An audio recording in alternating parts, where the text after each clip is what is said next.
السلام علیکم۔ کل ہم نے بات کی تھی کہ ہم رمضان کو کیسے گزاریں، اور ہم نے اس میں بات کی تھی عبادات کے بارے میں۔ آج ہم بات کریں گے بیہیویئر کے بارے میں، سلوک کے بارے میں۔ تو سب سے پہلے ہم ایک چیز ذہن نشین کر لیں کہ ایک چیز ہوتی ہے صوم اور ایک چیز ہوتی ہے صیام۔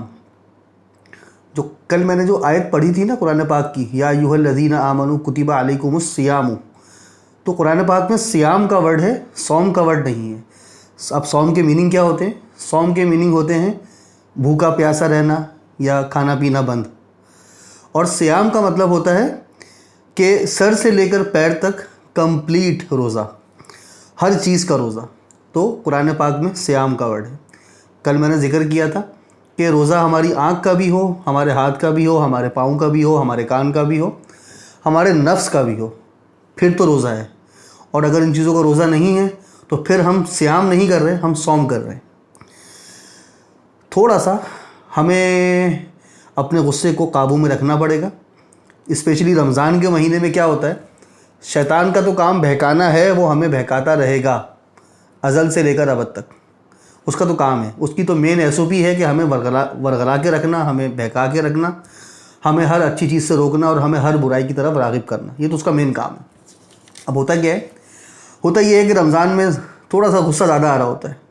وہ اس لیے زیادہ آ رہا ہوتا ہے کہ ایک تو بھوکے پیاسے ہوتے ہیں، بالکل کھائے پیے نہیں ہوتے، گرمی کی شدت بھی ہے، روزہ بھی بہت لمبا ہے۔ تو کیا ہوتا ہے کہ گھر سے باہر نکلے افطار لینے کے لیے، کچھ سامان لینے کے لیے، اور صبح سے پیاسے ہیں، کھایا کچھ نہیں ہے، بھوک بھی لگ رہی ہے اور ٹائم بھی گزر نہیں رہا، اور کیا ہوتا ہے کہ ایک دم سے غصہ آ جاتا ہے دکاندار کے اوپر یا کسی کے بھی اوپر، اور جو منہ میں آتا ہے آل فور ہم بک دیتے ہیں۔ بعد میں ہمیں احساس تو ہوتا ہے لیکن وقت گزر چکا ہوتا ہے، تو روزہ تو مکروہ ہو گیا نا۔ دیکھیے ایک بات ذہن میں رکھیے گا کہ جب ہم حج کرتے ہیں نا، تو حج میں کوئی کمی بیشی ہوتی ہے تو ہم اس کا دم دے دیتے ہیں، اور دم دینے سے وہ چیز ختم ہو جاتی ہے۔ لیکن روزے میں کوئی دم نہیں ہے۔ روزہ اگر مکروہ ہو گیا تو وہ مکروہ ہو گیا، پھر تو خالی اس کا حل یہی ہے کہ اللہ سے توبہ کریں، اور جس کے ساتھ کوئی بدمزگی ہوئی ہے یا کوئی بھی ایسی بات چیت ہوئی ہے اس کے سامنے اس سے معافی مانگ لیں۔ بہترین طریقہ یہی ہے۔ کوئی دم نہیں ہے کہ ہم نے دم دے دیا اور ہمارا روزہ پورا ہو گیا۔ تو یہ ہم ذہن میں رکھیں انشاءاللہ۔ اچھا، اس کے علاوہ میری کل یہ بھی ذکر آپ سے ہوا تھا کہ نظر کا اہتمام اسپیشلی کریں۔ ہمیں پتہ بھی نہیں چلتا کہ ہماری نظر کہاں پڑ رہی ہے، غیر محرم کی طرف پڑ رہی ہے، نامحرم کی طرف پڑ رہی ہے۔ فضولیات سے اپنے آپ کو بچا کے رکھیں۔ ٹی وی، میڈیا، یوٹیوب، ٹک ٹاک، سب سے بچا کے رکھیں اپنے آپ کو۔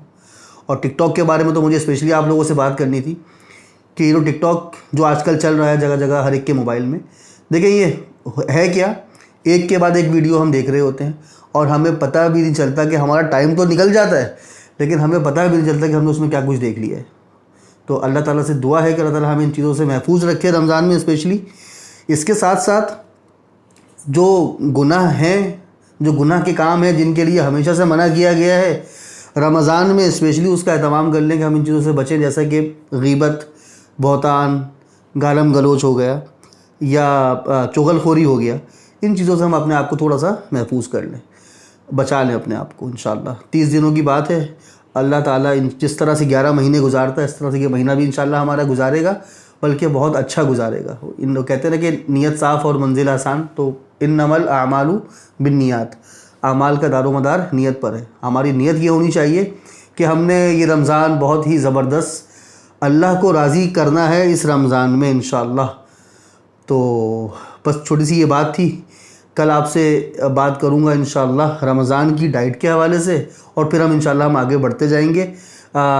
آخر میں اللہ سے دعا ہے صرف کہ اللہ تعالیٰ ہم سب کے گناہوں کو معاف فرمائے، ہمارے روزوں کو قبول فرمائے، ہمیں رمضان کا پورا مہینہ نصیب فرمائے، ہماری عبادات کو، ہمارے اذکار کو قبول فرمائے، ہمارے گناہوں کو معاف فرمائے، اور اللہ تعالیٰ ہم سے راضی ہو جائے۔